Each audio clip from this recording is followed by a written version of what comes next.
Equinoxe Television.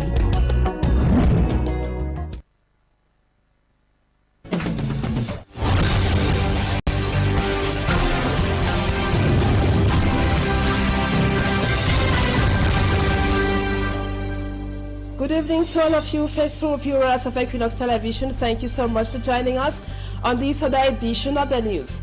Our Majesty is tonight less than 48 hours to the end of the registration process.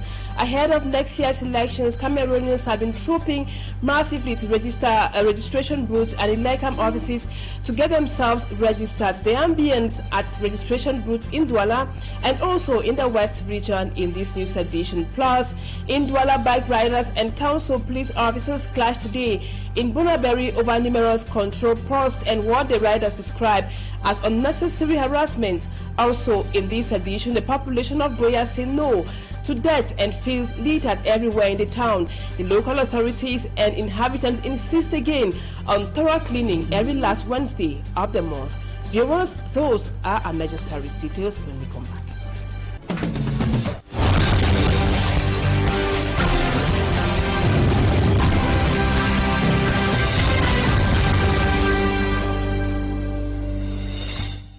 Welcome back, viewers. Thank you so much for the confidence.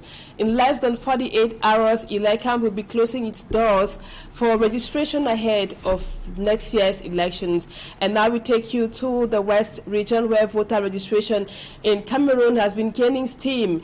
Many Cameroonians are yet to register their names on the electoral list as well. Our reporter Innocent Ase visited some registration points and branch offices of Elections Cameroon in Bangante and Bafang, all localities of the West region of the country. 2:30 p.m. Saturday, August 31st is the Elecam deadline to close the electoral register. Cameroonians who have not registered their names on the electoral list are now rushing to different Elecam registration posts to do so, like in Bangante, Nde division of the West region. Here, the operation to revise the electoral list is ongoing as well. Everything is moving on well here. Thanks to the supportive and active team, we are able to continue the registration process and to revise the electoral list void of any hitch.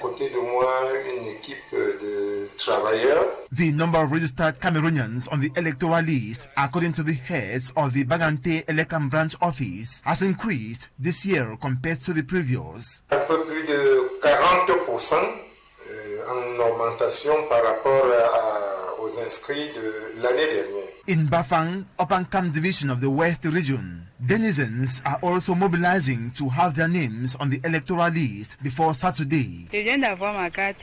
This lady says she recently established her national identity card and is at the Opankam divisional office of Elections Cameroon to obtain a voter card that will enable her exercise her civic duty on election day. She wants to vote for change. I took the decision today to register on the electoral list because it is my civic duty. Everything went on smoothly. They assured me when my voter cards will be ready, I will be called for collection. Voilà, donc ça m'a pas pris 20 minutes. Just like these conscious Cameroonians, others who are yet to register their names on the electoral list are called upon to wake up from slumber and do so before Saturday, August 31st, 2024. And now back in Douala, we told you in the headlines that commercial motorbike riders in the city, precisely at the Douala 4 subdivision, they had a confrontation today with some tax controllers at the Saperon about in Bunaberi. The bike riders came to defend their colleagues who were injured. That was on Wednesday after a shuffle between the bike riders themselves and controllers from the council. The incident caused the divisional officer of the Douala 4 municipality, Michel Umaru, to go down on the scene and later on to the garage where the seized commercial motorbikes were kept. At that garage, the divisional officer, Michel Umaru, asked all the bikers, the bikes which were seized should be handed to their rightful owners. He used the opportunity to ask the bikers to get their complete documents before they could resume work. The control was on global tax. We will surely be talking more on that subsequently. Now let's talk education. The Minister of Secondary Education in Cameroon has debunked information that PTA fees have been suppressed in secondary schools across the national territory. Parents and PTA leaders say that PTA fees are characterized by mismanagement in most cases. Moreover, the jubilation of some parents over the news of suppression of PTA fees raises questions on the perception of parents vis-a-vis PTA. Let's now have more with Fomi Armstrong Sanda. Coming within few days to the start of a new academic year, the news of the suppression of PTA fees in secondary schools across Cameroon quickly gained a wide attention, enveloped in mixed feelings. It took the reaction of the minister to clear public opinion. The media should stop saying that I made an announcement. I don't make announcements. When I need to do that, I really insist on it. While highlighting the importance of PTA fees, Professor Nalova Lyunga says it is practically impossible for schools in Cameroon to effectively function without PTA fees. The PTA is there to help the government to get people run the schools so that the children can go to school. Without PTAs, you cannot have all the electronic equipment that we're having in different schools. Okay. So the thing is that renovation works? Exactly. So I did not make any announcement. This same view is held by some parents and leaders of parents-teachers associations. La décision du ministre, c'est une décision de bon sens. Yves Abama is a PTA president in a school in Douala. He says the PTA fees help to fill in the financial gaps in schools, especially now that the central government is faced with financial constraints. PTA is very important for us. We cannot have school in our country without it. For example, the money, according to him, is used to pay part-time teachers, water bills, and related bills for some schools. He says the practice is not unique to Cameroon and is of capital importance for the smooth running of schools in the country. Peut-être la gestion de l'APE par certains responsables peut déranger. He, however, highlights that there is poor management of PTA fees in some schools, which is why some parents want it to be suppressed. The PTA president understands that since the coming of Nalova Lyunga to the Ministry of Secondary Education, PTA fees is suspended for a period mainly between the end of an academic year and the start of another to avoid fraud and mismanagement. However, this periodic PTA fee suspension, understood by the public as suppression, got some parents jubilating, thus raising the need to be worried about the perception of PTA fees among Cameroonian parents. Classes are going to resume across the national territory. That should be on September 9. But how is that going to happen in the northwest and southwest regions? Insecurity remains a major concern to educational stakeholders in the southwest region of the country. Some few days into the Anglophone crisis, or few years into the Anglophone crisis, as this narrow into the start of the academic year, their desire is to have safe campuses for a better educational performance. There are worries which have been added to the general problem of low-paced digitalization in the secondary education sector in Cameroon were echoed at the Southwest Regional Secondary Education Sector meeting in Tiku. Once again, for me, Armstrong Sanda with details. Several years after its introduction, digitalization remains ineffective in areas like the secondary educational sector in Cameroon. The need to implement distance learning, for example, was stressed by the Minister of Secondary Education, Nalova Lyunga, at the launch of the 2022-2023 academic year in Yaoundé. 2 years after, this is still on the discussion table, like here in the Southwest region, as stakeholders brainstorm on the impact of new pedagogic tools on the digitalization process in the ministry. Institution of functional digital service and regional learning. While secondary education stakeholders battle to tackle this challenge into the new academic year, their colleagues in the Anglophone Northwest and Southwest regions are faced with further problems.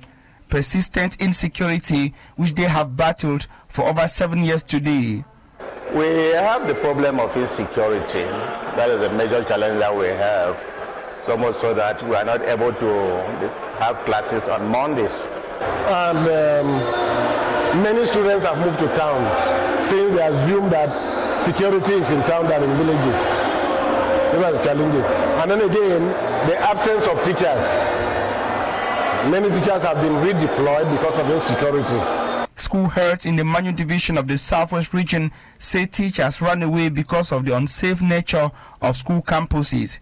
A situation which, of course, has drastically affected school performances in the region. Well, the performance you see with no students, no performance, because if the students are not there, the schools are not actually functional. Like the Berlin I'm saying has been non-functional since the crisis began. Teachers are refusing to come to the school, that it is in the red zone.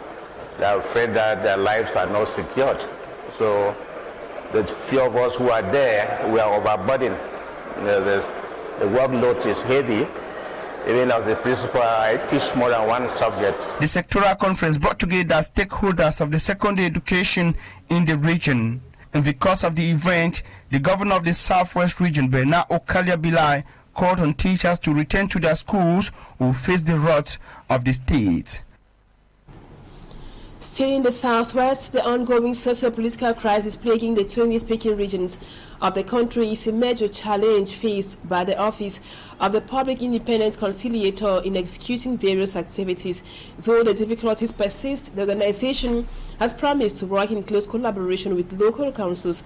This was the objective of a meeting that took place in Buea recently between the Public Independent Conciliator and mayors from all the divisions of the Southwest region. Lucy Liengu is here, has more. More than 3 years after its creation, the Public Independent Conciliator is facing challenges in reaching out and informing the population of the Northwest and Southwest regions. We would have loved to go to all the subdivisions of the region, but we will not talk about the challenges that we are experiencing in the Northwest and Southwest regions that everybody is aware of. That is a deterrent to us. This struggle is as a result of the socio-political crisis plaguing the two English-speaking regions for over 8 years.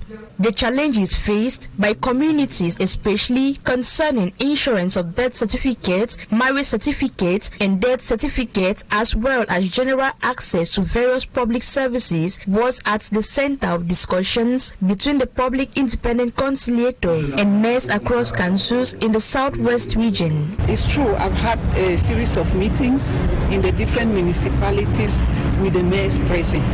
This time I decided to bring all the mayors of the region so that we talk one-on-one, face-to-face, and look at some of the worries they have been expressing and against what persons or citizens, users of the municipalities bring to the Office of the Public Independent Conciliators. Created by presidential decree in December 2019 as part of the special status granted to the Northwest and Southwest regions, this organization aims to address issues of discrimination and improving access to public services. The inhabitants of the Southwest region have been urged to report any difficulty they encounter at the level of regional and municipal public services. Now let's talk about this protest by inhabitants of Mile 16 over no electricity. Staying in the dark for the past 6 months has been described as hell on earth by residents of Bolifamba. Mile 16 in Buea in the Southwest region. Devastated about the situation, they stormed the office of the company in charge of distributing electricity to demand that electricity be restored in Mile 16. Immaculate Fogwe takes us to Buea.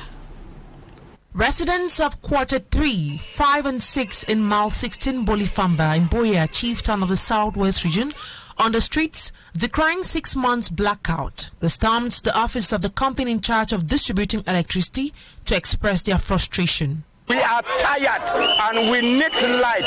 We need light. Our children are suffering. They don't have means to read. They don't have means to hot water. They don't have means to even watch their TV or to learn.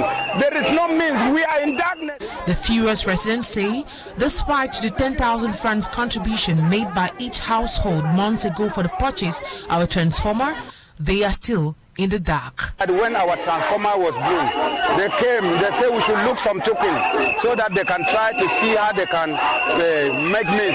I myself personally, I moved around, I collected money, 10,000 from people. We joined and hand to the quarterhead and they took it and went and saw the people. Then now they took everything. Every day they say we should wait. We have waited and waited. We are. Business persons who rely on electricity to operate say they are now jobless, making life a living hell. Survive with their life because I'm a graduate, no job, but I beg my Yahoo to sell and feed my family. I pay my rent with Yahoo business. My children go to school through my Yahoo business. So without light, I cannot cope. I cannot feed my family. My children cannot survive, and they will not be able to go to school.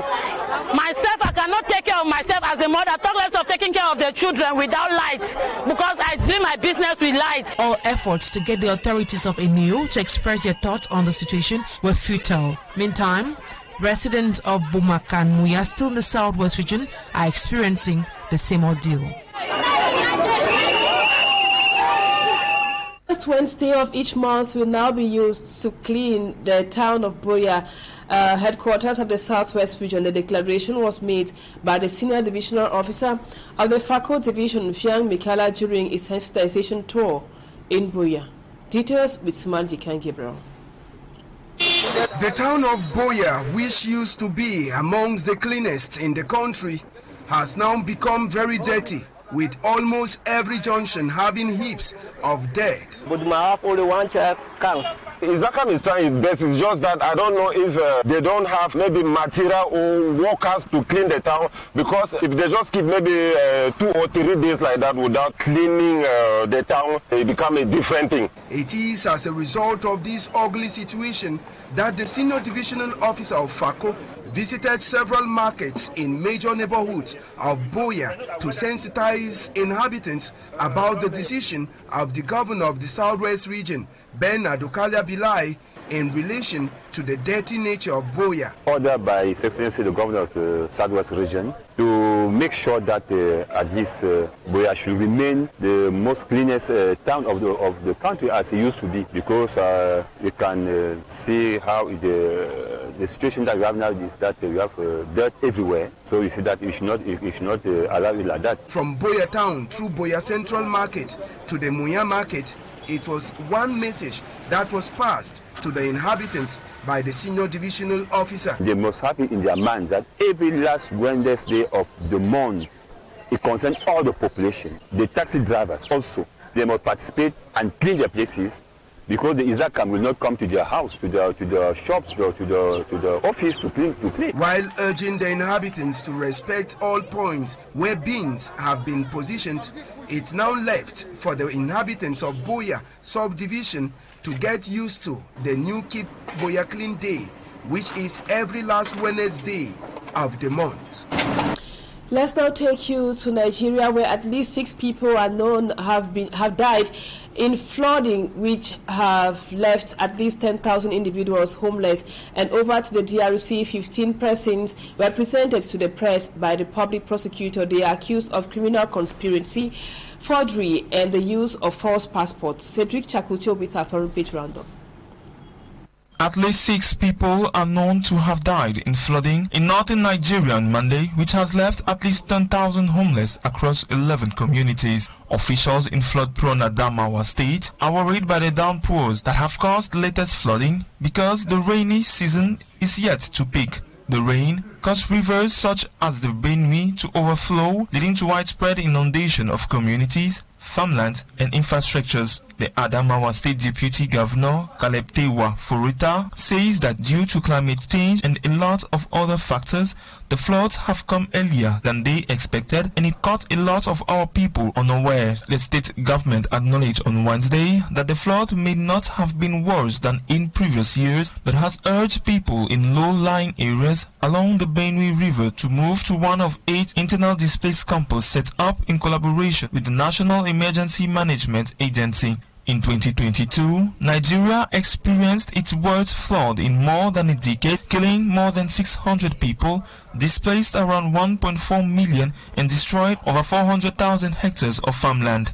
And in Congo, 12 individuals were presented to the press by the public prosecutor in the company of 3 other Congolese members of trafficking. The public prosecutor Andre Okongakala explained to the press their alleged involvement in trafficking fake Congolese passports. Following the discovery of a mafia network issuing false passports, a flagrant investigation was opened at the Intelligence and Documentation Center in Brazzaville. During this investigation, it was unfortunately noted that several foreign subjects managed to obtain a Congolese passport. Following the investigations carried out by the CID, 15 people were arrested and detained. These people have just been referred to the prosecutor today, August 28, 2024. Among these people, 3 are Congolese and 12 Cameroonians. After having declined the identity of the accused, the public prosecutor, Andre Okongakala, announced that he had decided to initiate proceedings against the 15 defendants. The 12 Cameroonians on their part and their acolytes are being prosecuted for acts of criminal conspiracy, forgery, and use of false passports. And that was what we put together for you this evening. Thank you, viewers, for always being there. Thanks for the confidence. Our programs continue. Equinoxe live with Serge Alangotu. That would be in about 35 minutes or so. And the news in the French language comes up at 8 p.m. with Julien Beth besides. Stay with us on Equinoxe Television. And see you again tomorrow, God willing. Bye-bye for now.